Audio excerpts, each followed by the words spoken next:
I was in a business meeting at the restaurant when I saw my wife and her lover at the next table. I watched them for 2 seconds, maybe 3. It was as if time stretched and their every movement turned into a scene in slow motion, the muffled laughter, her hands sliding down his arm, the eyes that sparkled with the intimacy that was no longer mine. I went to the table with strange self-control. I sat next to her, between the two, as if I had been invited. I looked straight into her eyes and said with the most cutting smile I've ever had on my lips, "How nice to see you here, my love. Who could this man be that accompanies you?" She got stuck. The fork stopped halfway between the plate and his mouth, his eyes frozen as if time had finally truly stopped. The silence that followed was brutal, thick as a punch to the chest. The lover, a self-assured man, clearly used to controlling rooms and people, swallowed hard, adjusted himself in the chair as if he felt an invisible weapon pointed at the back of his head. I stood up then, calmly, like someone finishing a glass of wine and deciding they've seen enough. She tried to call me 10 minutes later, but it was too late. What she didn't know, and perhaps never expected, was that weeks ago I had already discovered everything. And that meeting was, for me, the last rehearsal before the premiere of the final show. I was already planning my epic divorce. But not just any divorce. Not the one where tears flow in silence and furniture is shared bitterly. What I planned was surgical, precise, devastating. I wanted her to feel every drop of the poison she distilled against me. And not just her, him too. Because betrayal, when served with conviction, needs to be returned with refinement. For weeks, I maintained the mask of normality, sleeping next to a woman who was sleeping with someone else and returning home carrying the smell of a stranger on her body, pretending affection, longing for distance. I smiled, kissed her, prepared breakfast. With each gesture, a plan was drawn in more detail in my mind. What she saw as routine, I treated as a silent war. She didn't know, but her world was about to collapse with the same lightness with which she surrendered her body to someone else's sheets. The clues were everywhere. Schedules that didn't match, smiles of relief when seeing me leave the house, messages deleted more frequently than usual, a subtle change of perfume, the kind of change that only those who truly love notice. But what bothered me the most wasn't the adultery itself. It was disrespect. It was the fact that she looked into my eyes every night and said, "I love you," with the same mouth that, hours before, said to the other person, "Kiss me harder." It was the fact that she was sleeping next to me while plotting, with cruelty, a new life that excluded everything we had built together. The lover? An arrogant, confident face, a man he probably thought had one. Who had taken a woman out of a years-long marriage with the simple snap of her fingers. The type of guy who believes that everything is an achievement, that everything can be bought, even other people's love. Little did he know that he entered a game that I dominated much better. That same night at the restaurant, I already had the cards up my sleeve. I hired the best lawyer in town weeks before. I consulted specialists in asset strategies, reviewed contracts, protected my assets. The apartment where she lived. My. Her car. My. The joint bank account. Discreetly emptied in the name of a new future. Every smile I gave, every "good night, love," was a piece moved on the board of my elegant revenge. But it wasn't just about taking everything from her. It was about making her see, with her own eyes, what she had thrown away. I knew that just breaking trust wasn't enough. I needed to be reborn in her eyes. I needed to make her see me again as someone she could no longer reach. And that's exactly what I did. A few weeks later, I walked into the same restaurant, the one where it all started, with a woman she could never ignore. Tall, elegant, confident, with a presence that effortlessly filled the room.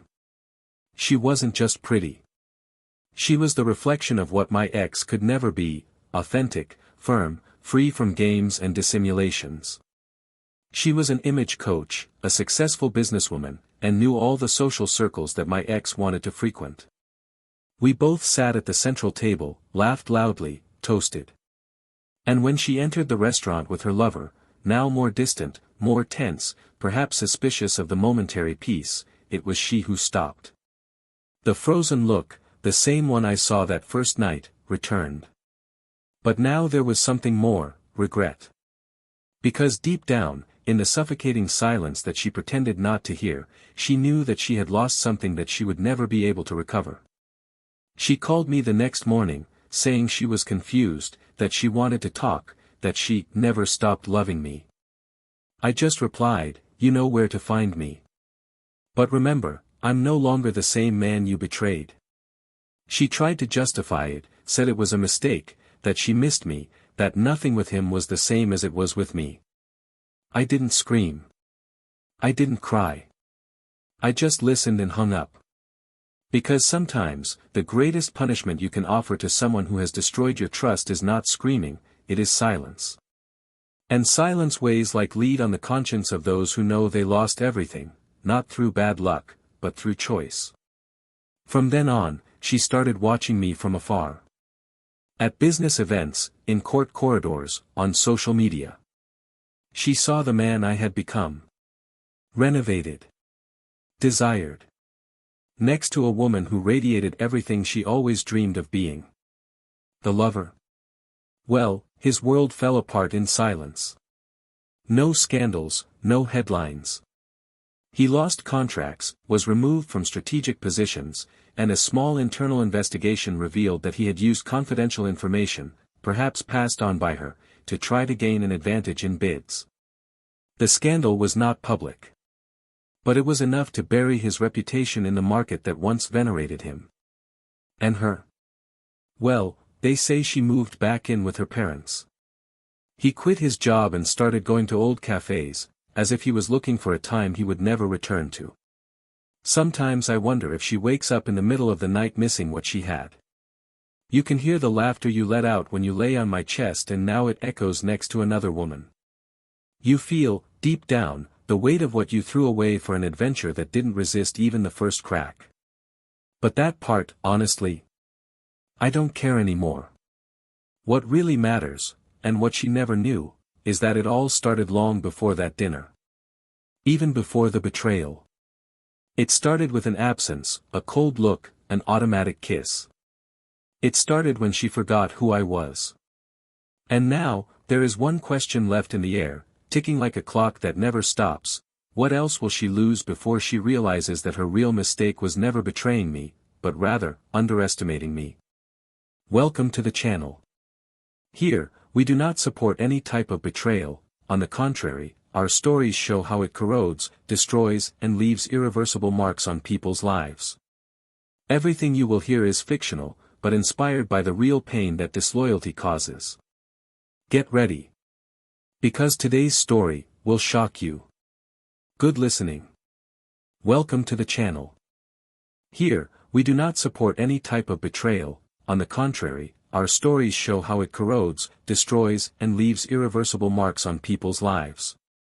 Everything you will hear is fictional, but inspired by the real pain that disloyalty causes. Get ready. Because today's story will shock you. Good listening. They were the type of couple that made others believe in love. Thomas and Elisa had one of those stories that seemed written with a romantic pen. They met at college, grew up together, built a life with the bricks of complicity, and raised a family around solid principles, complicit smiles and promises exchanged between simple dinners and difficult mornings. He was a respected executive in the financial sector, one of those who walked with silent elegance and strategic eyes. She, an image and style consultant who knew exactly how to move in the social environment with the delicacy of a ballerina and the firmness of someone who never lost herself. Together, they formed an admirable duo, those who were invited to open events, who appeared on the covers of local magazines, and who served as references for friends, colleagues, and even strangers. Their home was a large and sophisticated apartment, not because it was ostentatious, but because every detail there told a story. The armchair inherited from Thomas's grandmother, the wall of pictures that Elisa collected on trips and that said as much about the two of them as any photo album could. During the first years of marriage, Thomas was torn between accelerated career growth and the real desire to be present at home. He learned early on, from his father, that love cannot be sustained without presence, and that professional success should not be built at the expense of the family. Elisa, in turn, always supported him. Even when trips became frequent, even when Sunday lunches became rescheduled meetings, she maintained the balance of the house with a calm that bordered on nobility. She never complained, but Thomas, attentive as he always was, noticed her effort to keep everything running smoothly. And for that reason, I gave back whenever I could. He exchanged dinners for surprises, left notes around the house, and when he returned from trips, he was the one who washed the dishes or took her to dance in the middle of the living room. They had that rare thing, they knew how to take care of each other, even in the driest times. But time has discreet ways of changing the strongest dynamics. The last 2 years have been intense. Thomas was promoted to director of operations, and this required him to be almost fully involved with the company. Travel increased, weekends began to be swallowed up by spreadsheets, calls and reports. Elisa, on the other hand, had consolidated her consultancy and had become sought after by public figures and executives who trusted her precise vision. She worked with image, but never let herself be deceived by appearances, at least, that's what she told herself. She started going to more sophisticated events, getting involved with influential people, and her life gained a speed that she didn't expect, but welcomed with pride. Schedules no longer matched up like they used to. The nights they had dinner together diminished. Sometimes she arrived too late, other times he was the one who didn't return. They began to exchange more messages than kisses, more meetings than outings. And without even realizing it, they built a new routine where love resisted, but in silence. Despite this, there was tenderness. When they managed to meet, there were long kisses, conversations about the future, plans to travel more, to slow down. Thomas, even though he was exhausted, always made a point of maintaining a ritual. Every night, before going to sleep, he would run his hand through her hair and say, "Thank you for everything." Elisa, even tired, responded with a brief and sincere smile, and snuggled into his chest. It was in these moments that the two remembered what united them.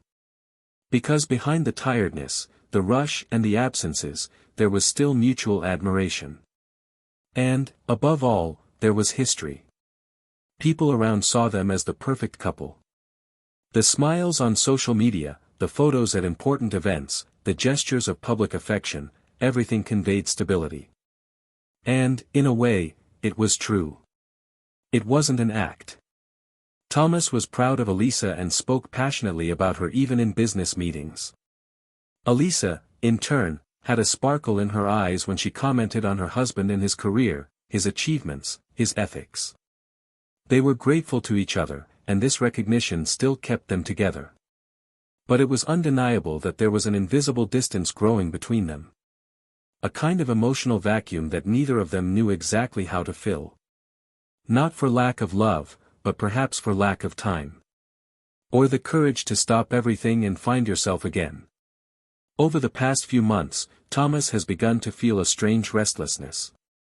It was something I couldn't name. Sometimes, when I arrived home, I would find Elisa absorbed in something, a call, a reading, a silence, and I felt like there was a wall between them. She was still beautiful, always impeccable, always attentive, but there was something in her eyes that he could no longer decipher. A kind of silent absence. He tried not to care. He tried to attribute this to fatigue, external demands, pressure from both sides. But the discomfort didn't go away. He started paying more attention. I noticed the schedules, the smiles, the words spoken and unspoken. And no matter how hard he tried to ignore it, something inside him lit up signals. Elisa, on the other hand, felt it too. But in a different way. The feeling was that he had become someone functional within his own life. She fulfilled her obligations, played her roles, was kind, was a companion, but sometimes she looked in the mirror and wondered where she had left that woman who dreamed of more than fulfilling commitments. She wasn't unhappy, but she also no longer knew how to define what made her happy. Time had taken away the spontaneous gestures, the letters left on the desk, the invitations to candlelit dinners. Everything was now practical, necessary, efficient. She tried to convince herself that this was the natural phase of any mature marriage. But there were nights when I slept feeling a dull emptiness. And although he had never verbalized it, he feared that Thomas felt the same way, and that one day, because they couldn't name what was missing, everything would be lost.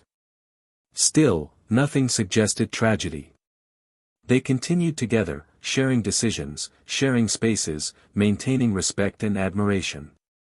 They had agreed to take a vacation the following year, visit Tuscany, take that gastronomy course they always wanted. Thomas planned to slow down at work. Elisa talked about reducing the number of clients to prioritize moments for two. They were both tired, but there were still projects, there was still hope. And it is precisely in these moments, when everything seems to be about to get back on track, that life decides to take unforeseen turns. Confidence, even without knowing it, was already starting to crack. Not because of anyone's direct fault, but because of this subtle accumulation of small absences, of distracted listening, of postponed promises. It was then that he began to think. Think about everything they had experienced. In the smiles they shared, in the difficulties overcome, in the pride I felt when seeing her being praised, recognized, even desired by others, but always choosing to return home. He thought about how, despite the changes, she still held his hand in the middle of crowded parties. How, every now and then, he left little notes in the pocket of his suit saying, "I'm with you." He thought about all this and, for a moment, he felt guilty for being suspicious.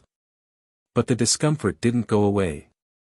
He was too analytical to ignore patterns, and there was something in her gestures, small, almost imperceptible, that made it clear, Elisa was present, but not whole. And that, for a man like Thomas, was an equation that needed to be resolved. The stage was set. An admired couple, built on solid foundations, now walking on increasingly tenuous threads. Love resisted, but routine devoured them. Respect remained, but communication began to fragment. There were too many silences where there used to be laughter. There was too much tiredness where there used to be desire. And most of all, there were questions that neither of them were ready to answer. They still looked at each other with affection, but behind their eyes, they kept secrets. Some have already graduated, others are still in the making. And without knowing it, they were both about to experience the biggest upheaval of their lives. One that could not be predicted even in the most elaborate itineraries. Because sometimes, what destroys a relationship isn't screaming, it's silence. It's not the impact, it's the repetition. It's not the end, it's time. And time had already begun to take its toll. The month of October brought with it strange weather. The days were still busy, the schedules were full, but there was an invisible tension that spread throughout Thomas and Elisa's routine like a thin crack in a previously solid wall. He was increasingly focused on the quarter's final projects, committed to aggressive goals, and leading crucial meetings that required absolute focus. Pressure from the board increased, and decisions became increasingly strategic. Elisa, on the other hand, seemed to be on the rise. I participated in high-profile events, advised public figures and was constantly invited to new projects. Her image was more polished than ever, and her name was already circulating among influential circles with admiration. But the professional brilliance that grew externally was accompanied by an emotional distance that Thomas could no longer ignore. The conversations became more practical, the kisses faster, the looks more evasive. And although he tried to convince himself that everything was part of an intense phase, he was no longer able to silence the internal alerts that were pulsing louder and louder. The small changes began to gain weight. A different perfume on her coat, which didn't match the bottles on her dressing table. Messages responded to late, vague justifications about prolonged meetings.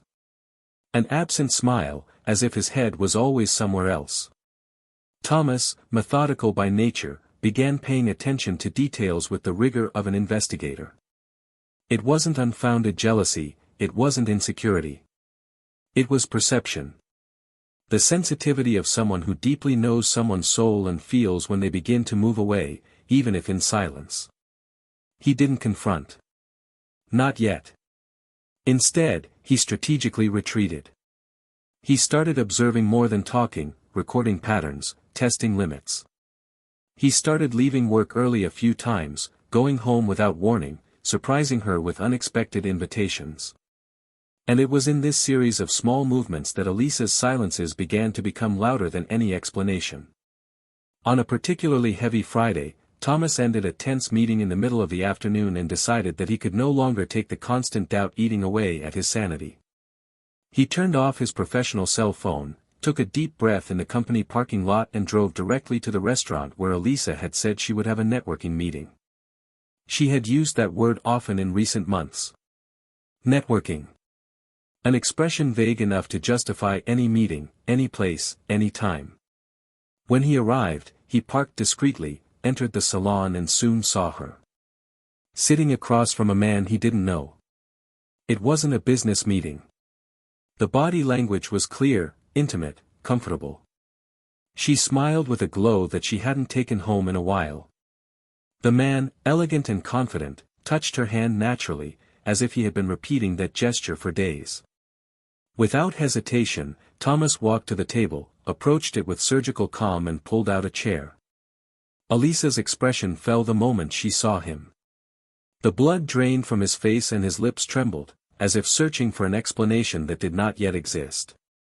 Thomas stared at her and said with a firm voice and an icy smile, "How nice to see you here, my love. Who could this man be with you?" The table fell silent. The waiter next to him was hesitant to serve the wine. The man in front of Elisa adjusted his jacket with uncomfortable slowness, as if realizing he was in enemy territory. Elisa tried to draft a response, but no words found the strength to come out. Thomas, with the restrained elegance of someone who did not intend to cause a scandal, then stood up, adjusted his chair with precision and walked away without looking back. He didn't scream, he didn't accuse, he didn't demand explanations. The pain had already been felt. The damage is done. And pride, activated. In the car, he remained for long minutes with his hands on the steering wheel, trying to understand what was coming next. It wasn't just the end of a cycle.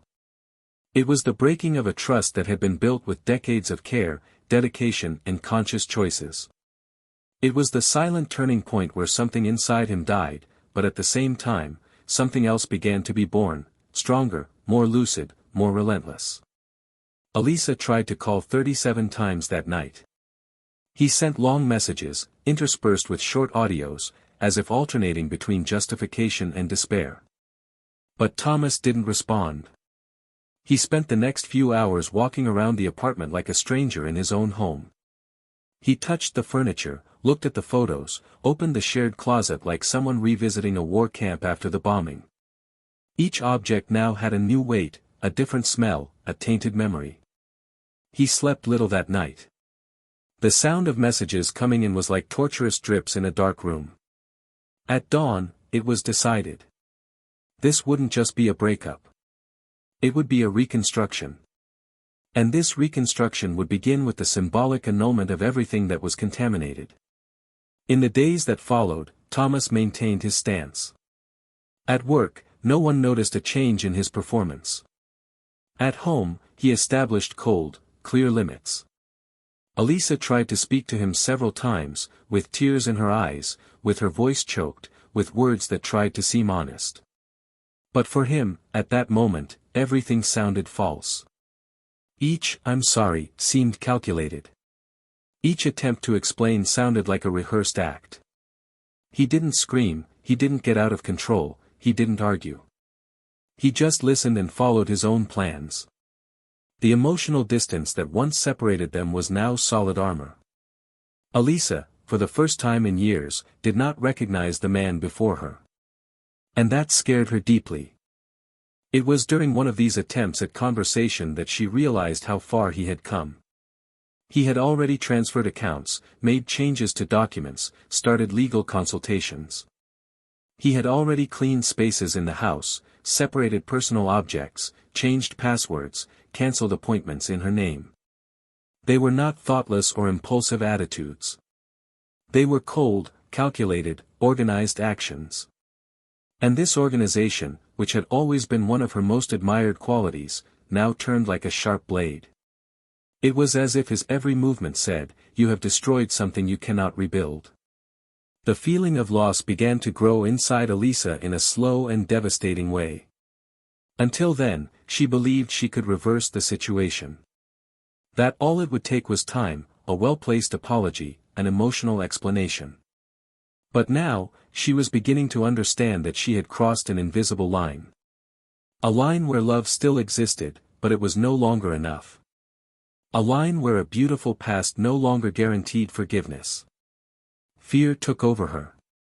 Fear of losing not only her husband, but the man who was her base, her mirror, her ground.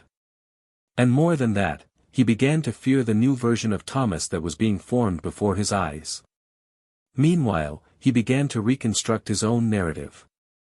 It wasn't just about leaving Elisa. It was about finding yourself again. To take control of your own life with more courage than ever before.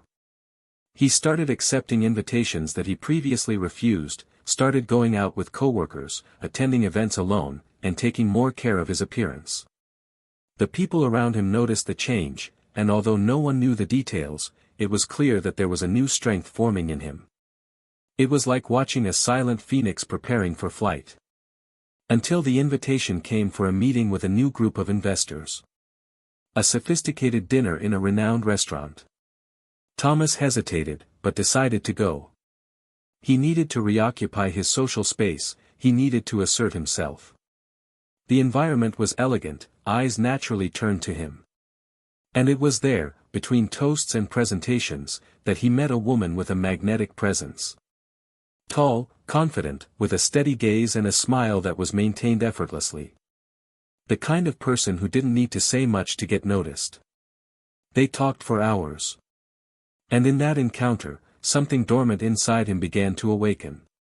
Meanwhile, Elisa began to live between despair and guilt.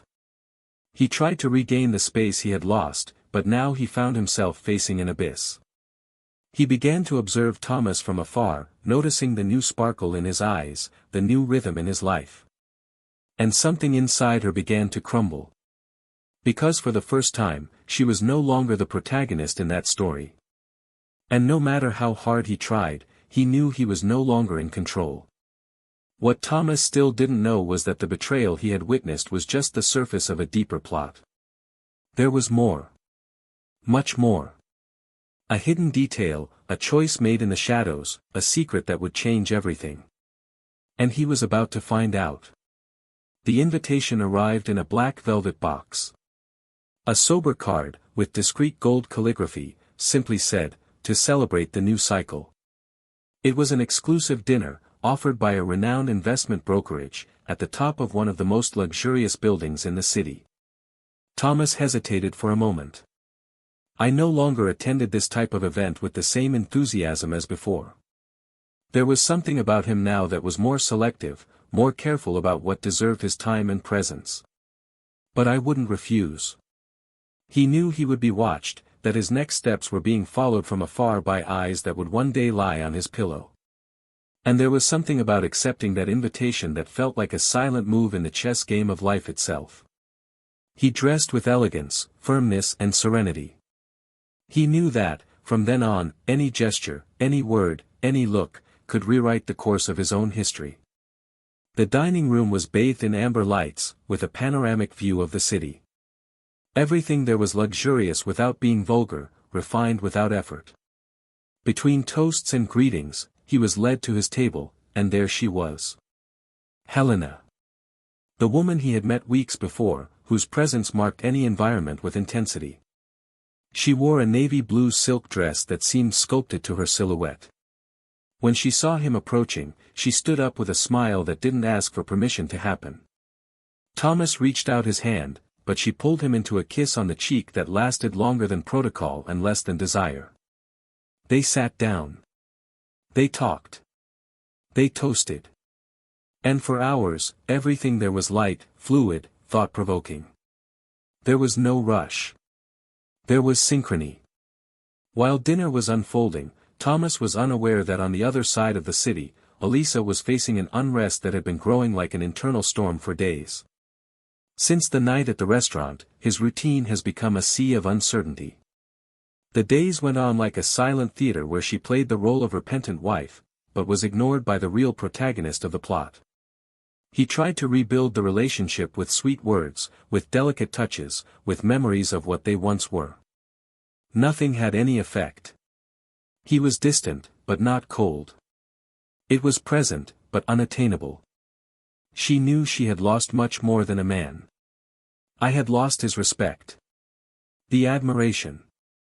And perhaps, the most devastating, the attention. Now he looked in other directions. And that night, even without knowing where he was going, something inside her said that that was the night that everything would change for good. Hours later, as Thomas and Helena walked to the building's lobby, something happened. One of the brokerage directors intercepted them, excited, with the naturalness of someone who connects worlds. "You two have known each other for a short time, haven't you? Funny, you're going to get along very well. She has an incredible history of restructuring. In fact, she was the one who led the image transition of Elisa, your wife. An impeccable job, by the way. Did you know that?" The world stopped. The phrase, thrown with the innocence of someone who believes he is contributing to a light conversation, fell on Thomas like a contained explosion. He slowly turned his face towards Helena. She, for a brief second, lost control of her expression. He tried to smile, but the silence between them made the gesture useless. Thomas just muttered, "Excuse me," and walked to the outside terrace, where the night wind seemed more sobering than the wine he had drunk. Helena followed him, as if she had already foreseen the development. I knew that moment would come. And that he deserved to hear the truth. As he approached, he touched his arm and said in a calm but firm tone, "I never planned this, Thomas. I didn't know who you were when I accepted the first invitation. I only found out later. When I was already involved." He didn't respond right away. He looked at the horizon like someone trying to find logic in the city lights. She continued, "When I was hired to work with Elisa's image, I had no idea what was behind that facade. I received instructions from her, I created strategies, improved her presence at events, refined her speech, helped attract investors. I thought I was doing my job. Until I discovered that part of what she wanted was not professional visibility. It was access. Influence. Power." Thomas turned his face slowly, his eyes were calm, but there was a dense, silent, irreversible pain in them. "Are you telling me, she used your job to target me?" Helena nodded. "She wanted to grow. She wanted visibility. She knew that you were the bridge between her and a world that she still didn't control. And when she realized that she couldn't do it alone, she created another strategy. Getting closer to those around her. I was just another piece in the plan. Until I moved away." He frowned. "Step away. When was that?" Helena took a deep breath.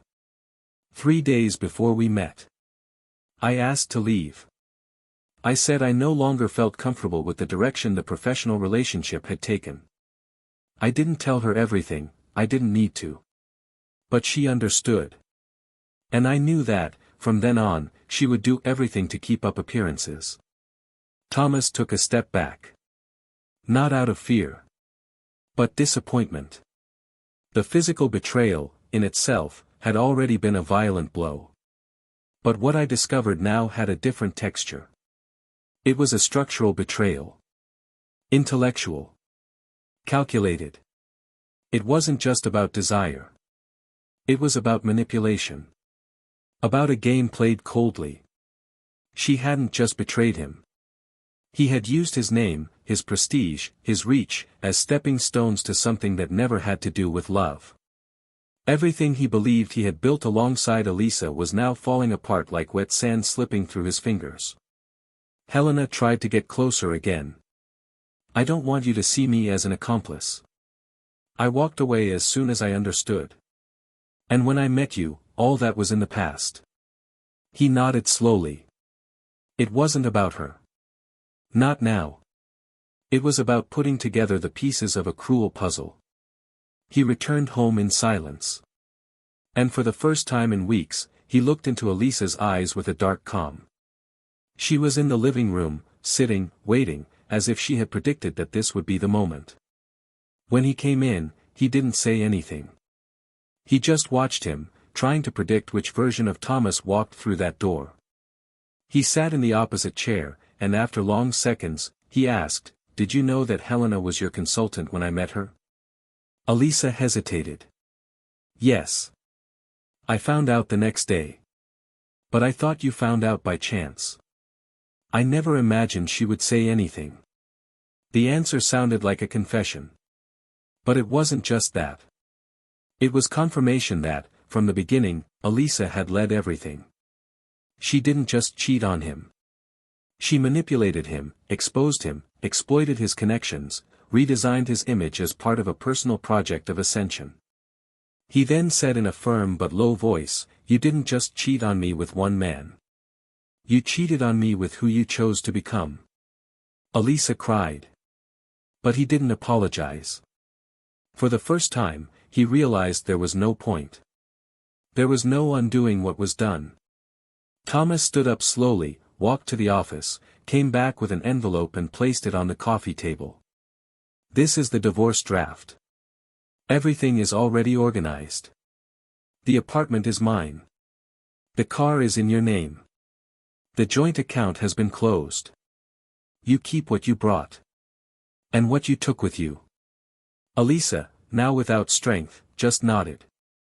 He tried to say something, but the words died in his throat. He walked to the door, but before leaving, he turned and concluded, "You have always had a talent for creating images. It's a shame that your true face is so small compared to what you tried to appear." That night, Thomas didn't cry. He didn't scream. He didn't call anyone. He simply drove to a place where the past had no voice. He knew that from now on, his story would be different.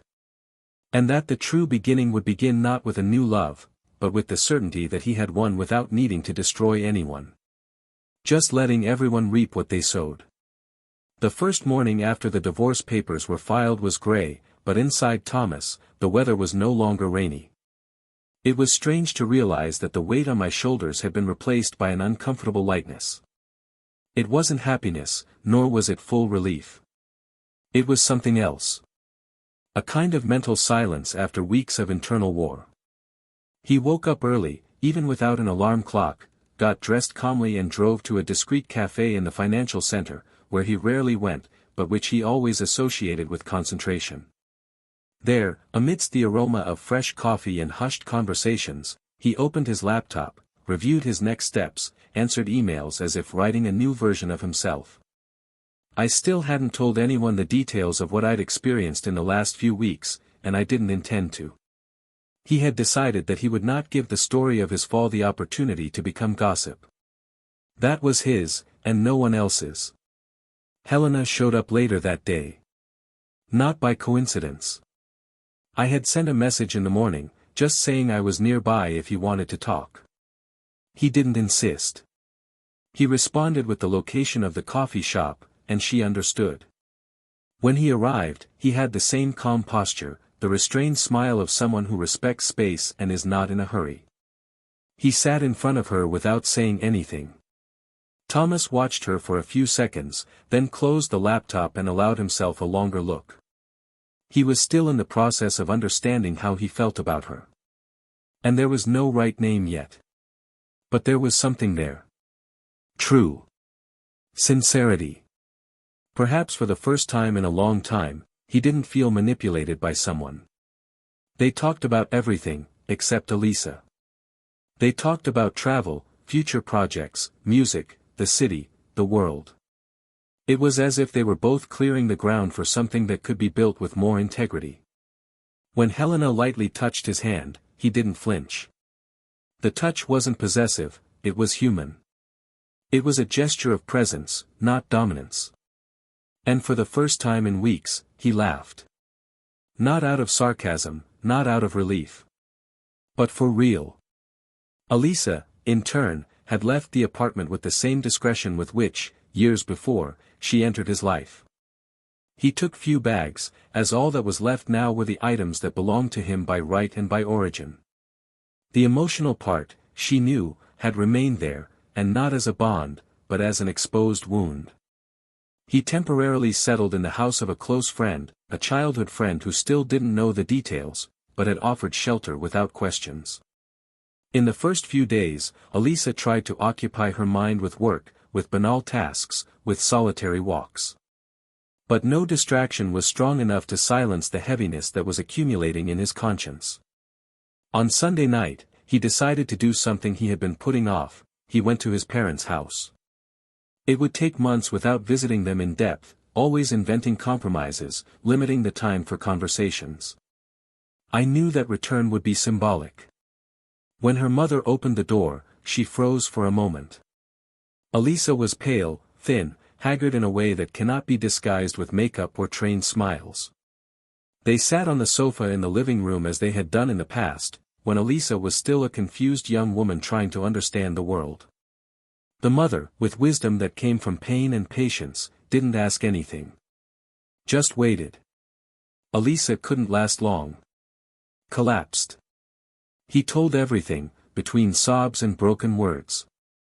The betrayal. The plan. The collapse. The mother listened without interrupting, without judging, just squeezing his hand tightly. At the end, he said in a calm voice, "What you lost wasn't a man. It was yourself. Now you need to find yourself again. And that will hurt, but it will heal you." Elisa cried more. For once, not to convince or manipulate. But because her mother's words were like a mirror that didn't spare her, but also didn't reject her. Meanwhile, Thomas received an unexpected email.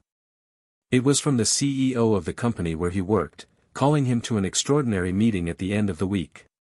The tone was cordial but direct. There was interest in talking about the future of leadership and institutional image. Thomas had no doubts. I knew that, even though I hadn't exposed anything publicly, the buzz surrounding the divorce must already be circulating through invisible corridors. And he wouldn't be surprised if there were those who tried to use that to question his stability or image. It was time to firm up his steps even more. On the morning of the meeting, he dressed with the precision of someone going into elegant battle. He arrived early, greeted everyone with a discreet smile, and sat at the conference table without shaking. The CEO came in with two other directors, all experienced, mature, but visibly attentive to what would come next. After the formalities, the oldest director began the conversation.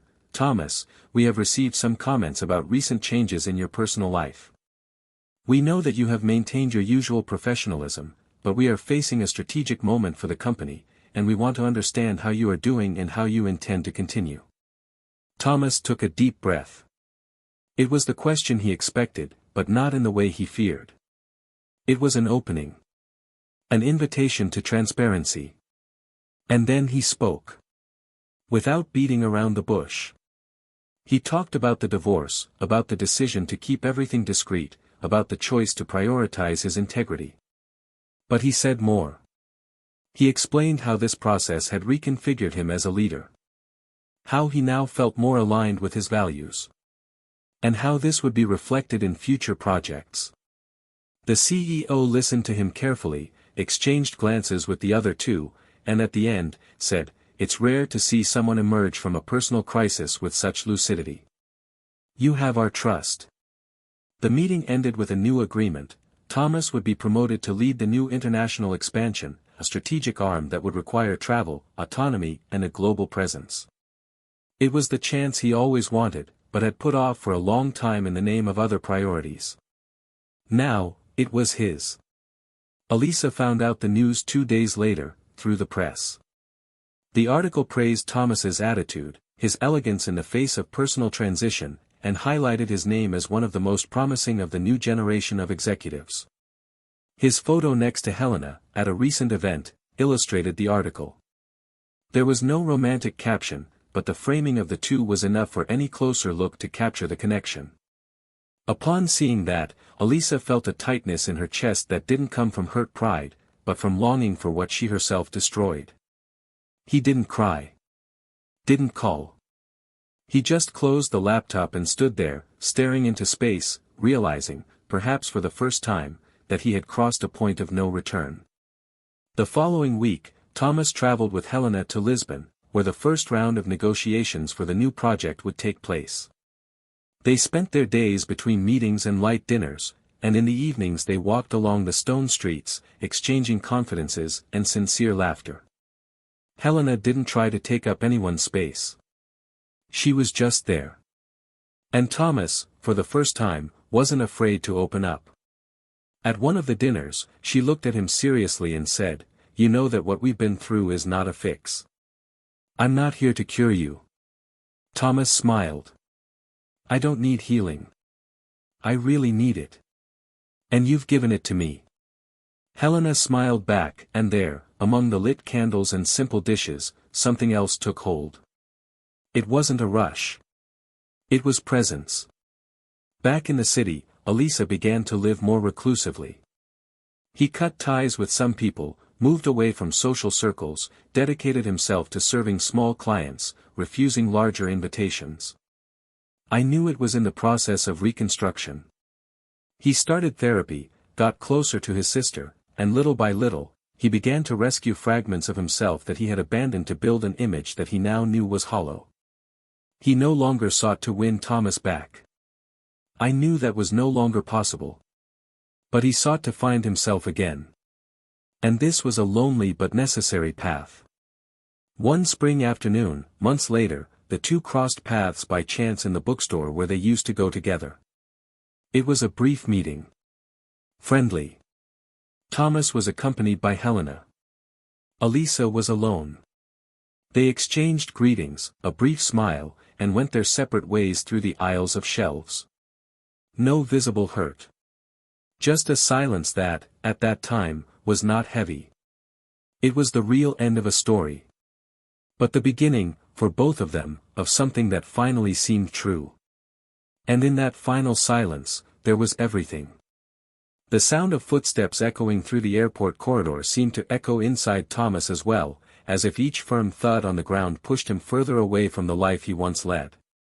The return from Lisbon did not mean an end, but it marked the consolidation of something that had been woven with delicacy and conviction. He had, finally, emotionally moved away from the old version of himself. There was no euphoria, nor that puffed-up pride that many exhibit when they think they have overcome a difficult phase. It was a kind of peace that didn't require noise. A silent and solid peace, built not only by the distance from Elisa, but above all by the reunion with himself. In the taxi on the way home, I looked out the window without thinking about anything specific, but I felt everything clearly: the freedom, the time regained, the tranquility of no longer needing to guess lies or interpret silences. He knew that his new home was more than new walls and furniture. It was the space where honesty would once again be the foundation of every bond.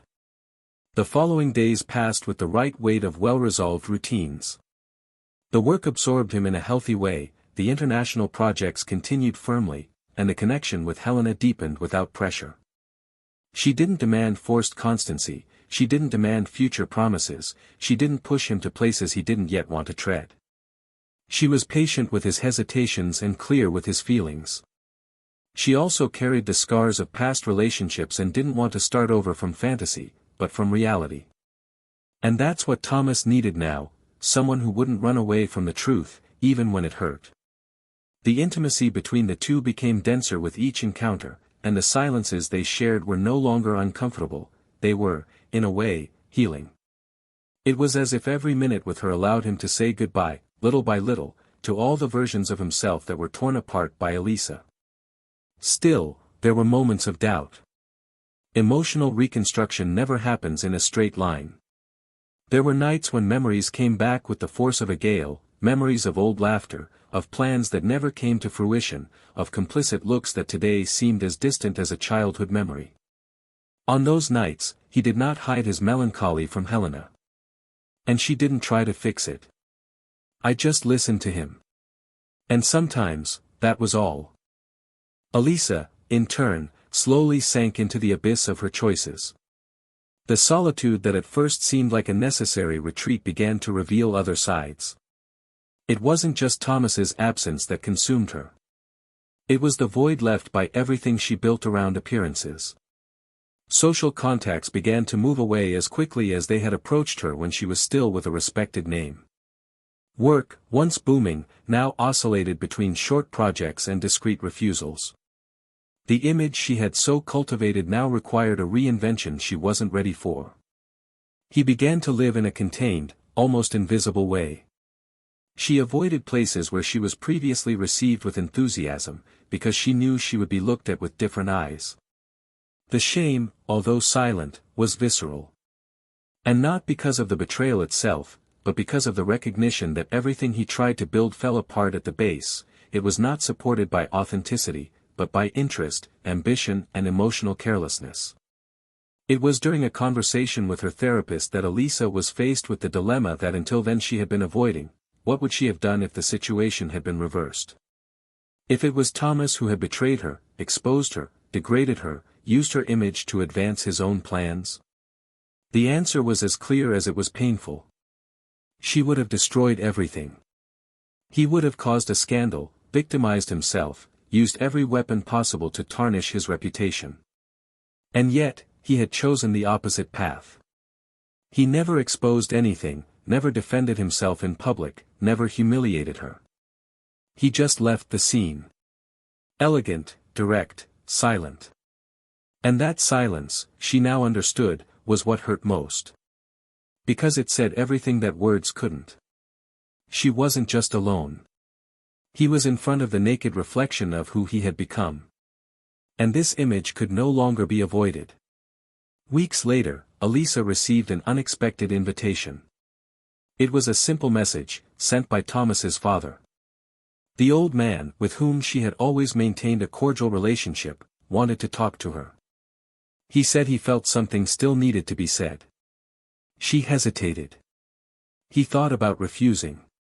But something in that message made her accept it.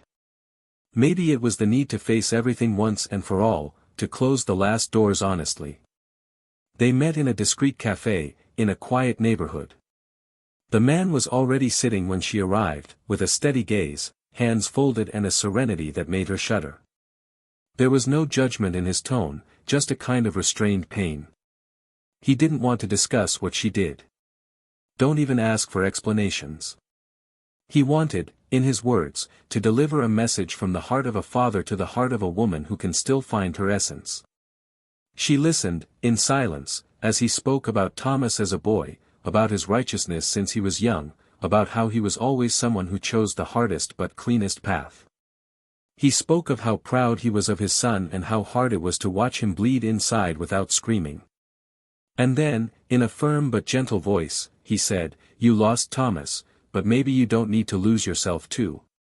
You can still do something good with what you learned. Not for him. But for you." Elisa left the place without being able to respond. He walked down random streets for over an hour, in shock, trying to process what he had heard. For the first time in a long time, he thought about forgiveness. Not what I expected to receive. But what she needed to learn to offer herself. Meanwhile, Helena and Thomas were preparing for a new trip, this time for work, but with a personal extension planned. A small country house in wine country. A few days away from everything. Far from the past, from expectations, from wounds.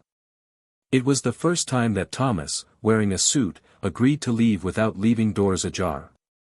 Along the road, in silence, he felt her hand touch his with a different firmness. It wasn't seduction. It was presence. He turned his face, met her gaze, and for the first time allowed himself to say what he had been holding back, "I don't love you yet, Helena. But I deeply enjoy the peace I feel when I'm with you." She smiled. "I don't expect you to love me now. I just want to be where there is truth."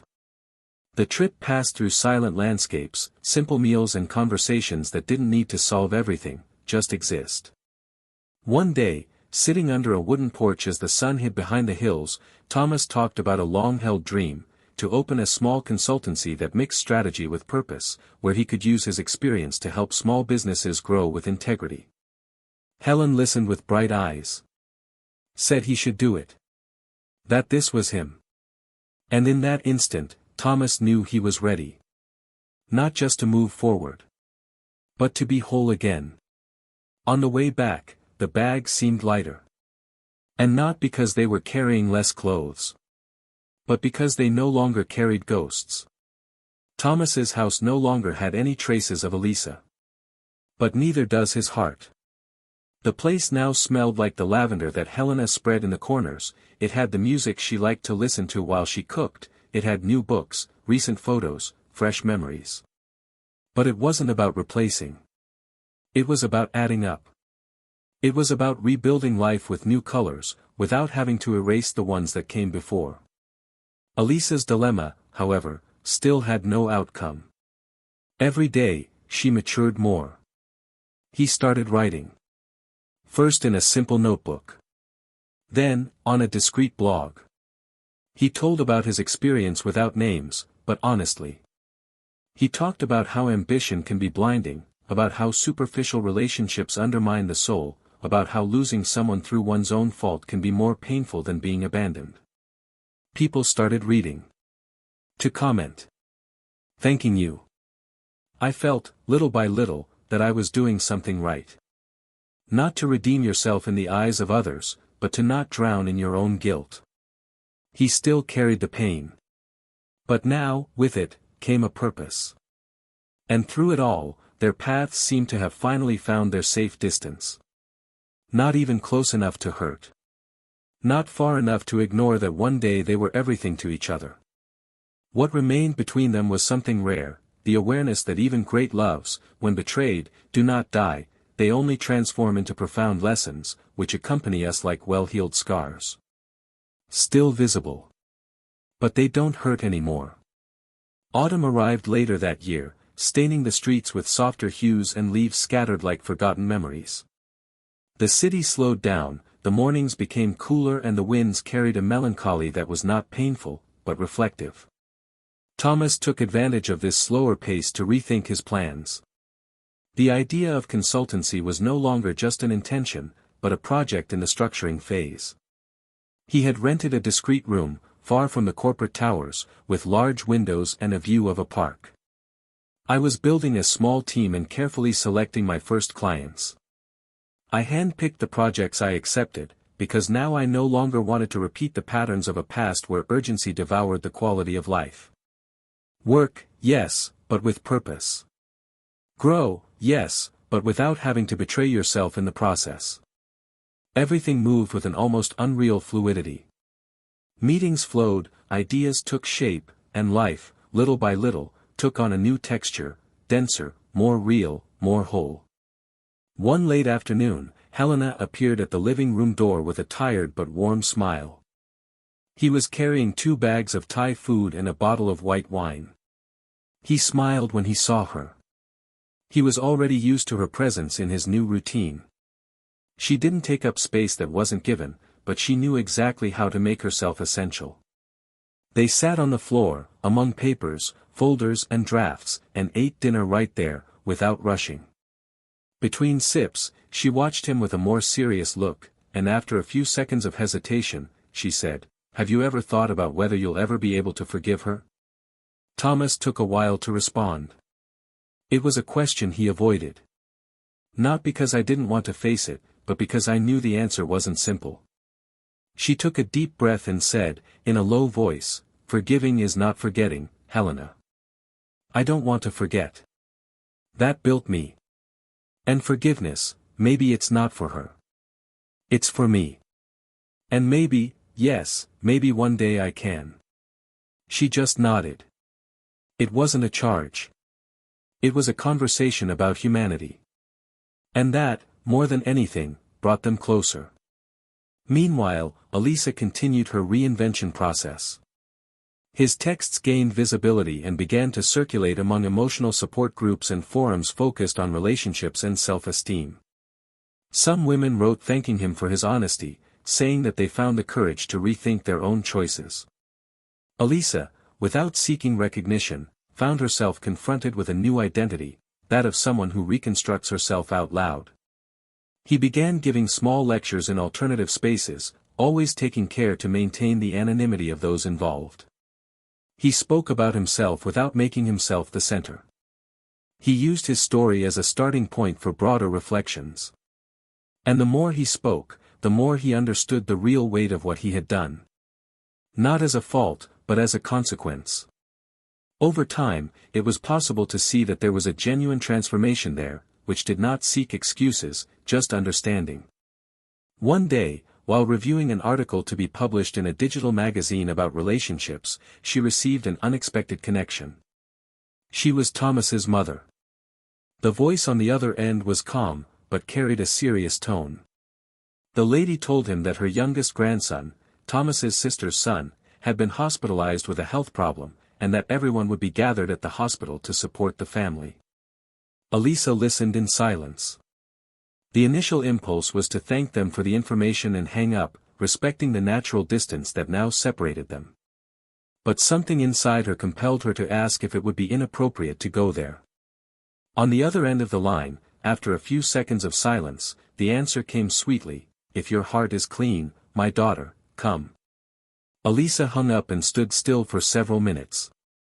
My heart sank, not for hope of rapprochement, but for knowing that that invitation carried something rare, mercy. In the hospital, the atmosphere was one of controlled tension. The child was undergoing exams, and the family waited with the kind of faith that relies on looks and clasped hands.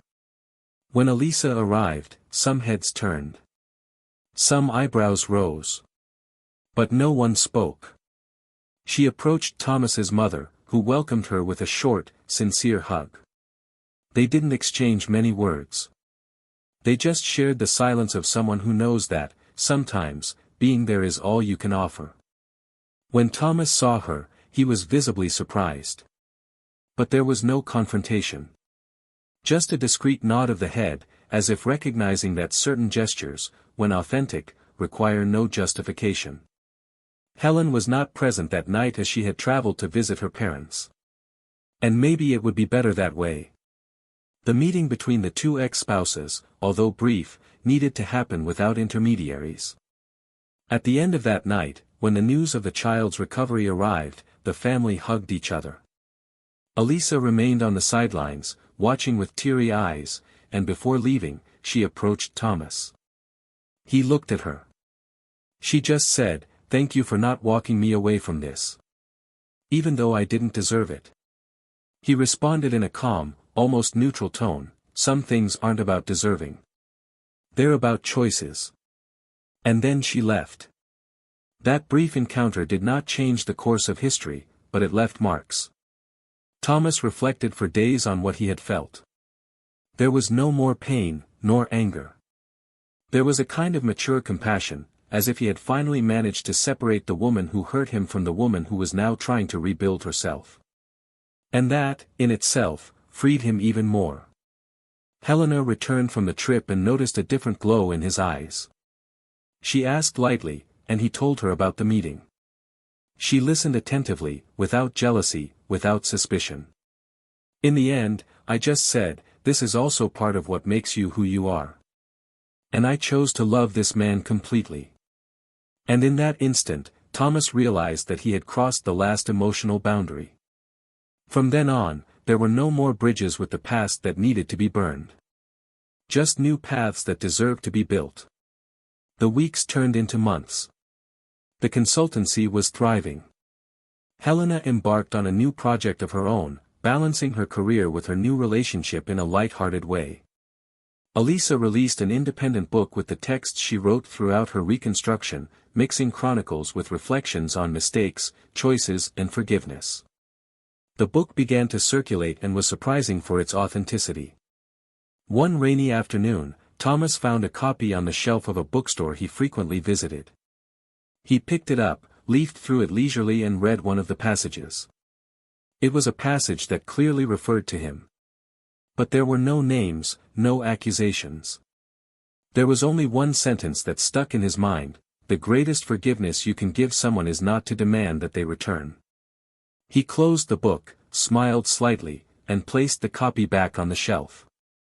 The moment had come when everything made sense, even what seemed absurd. The pain, the losses, the disagreements were now fundamental pieces of a much larger narrative. No one was left unscathed, but everyone was more aware. More human. And at this point in history, the paths that seemed to intertwine forever now went in different directions, not through failure, but through evolution. A silent new beginning for each of them, separately, but with the certainty that, on some deep and invisible level, they would continue to be connected by what they learned together. And that, in the end, was the only true form of eternity. The year turned around without any fireworks or grand celebrations. For Thomas, the turning point was silent, almost symbolic. He spent the night at home, next to Helena, surrounded by few people and deep conversations. Time, now, was an asset that he handled with zeal. There was no longer a rush to prove anything to anyone. His new office thrived within the confines of what he chose to embrace, turning down contracts that demanded more than he wanted to offer. I preferred human projects, with real stories behind them, small companies that sought more purpose than immediate profit. It was curious to notice how his outlook had changed. Before being so technical and analytical, he was now more sensitive, attentive to the intentions behind the business. And that didn't weaken him. On the contrary. It was as if he had found a place where he could finally be whole, without having to cut off pieces of himself to fit into the corporate world. Helena also flourished. The social project that she started alongside other professionals in the field of image and behavior gained visibility after an article that told the story of women who used their expertise to help victims of emotional violence rebuild not only their appearance, but their self-esteem. Success didn't go to her head. I continued to wake up early, enjoying cooking while listening to jazz, taking notes by hand in old notebooks. It was unsettlingly simple. And it was exactly this stability that began to shape an unexpected decision. Helena decided to spend a season abroad. A proposal for exchange between social projects had emerged in Norway, and, after days of reflection, she accepted. When he told Thomas, the two of them were sitting by a lake in a park, the sun reflecting off the water in a serene light. He listened silently, holding her hand tightly but not trying to stop her. She explained that it was not an escape, nor a departure. It was just something she needed to do for herself, for everything she had also let go of over the years. Thomas nodded, and the hug that followed was long and without promises. Just two adults who knew that, even though they were separated by kilometers, what they built did not depend on physical presence. Elisa, in turn, was experiencing an even deeper turning point. The book she published began to circulate heavily on the networks, until she was invited to participate in a television program. It was a talk show about relationships, and they wanted to hear from her the perspective of someone who crossed the desert of conscious error. She almost refused. I didn't want to expose more than I had already offered. But, after reflection, he accepted with one condition: he would not mention names, he would not victimize himself, nor would he place his pain above anyone else's. On the day of recording, she entered the studio with firm steps, dressed simply, without heavy makeup or exaggerated production. The presenter started the conversation with a direct question: "Do you regret what you did?" She replied with her eyes fixed on the camera: "I regret becoming someone who betrayed not only another person, but everything I once believed myself to be. And what hurts me most is knowing that there is no do-over. Just accept it and continue." The silence that followed was dense. The audience respected it. There was a naked woman there of any artifice. And that played. After the interview, he received hundreds of messages. Some criticized. Others praised it. But most people were grateful. She became, without intending to, a mirror for many women who lived lives that were not theirs, hostages to wrong choices.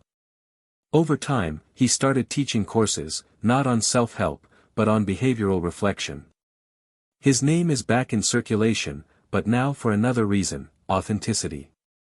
She was invited to give a lecture at a university, and at the end, a student approached and said, "You made me understand that mistakes don't define who we are, but the way we deal with them does. Elisa smiled with moist eyes. This was more than any professional success he had ever had. This was real. One afternoon, months after Helena's departure, Thomas received a letter from Norway. Handwritten, with firm but delicate handwriting. Helena talked about her new life, her experiences with women in extreme situations, the biting cold, her longing for late-night conversations with wine and restrained laughter. He finished by saying, "I don't know where we will be in a few months, but I know that what we created lives on in me. And if one day our paths cross again, I hope you're still that whole man, because that's how I've always loved you." He read the letter several times. He didn't cry. But he kept it between the pages of a philosophy book that he kept at his bedside. It was a kind of existential bookmark. Years passed. Thomas continued to lead his consultancy, now with a solid reputation among companies that sought more than results. He began teaching and guiding young professionals on ethics, conscious leadership and human relations. He never married again. He had brief, light relationships, but none that occupied the space that Helena left suspended. One night, after dinner with friends, he was walking alone down the street when he saw a window with his favorite book on display. It stopped. Looked. And, next to the shelf, he saw a woman with short hair, steady eyes, a blue scarf wrapped around her neck. It was her. Helena.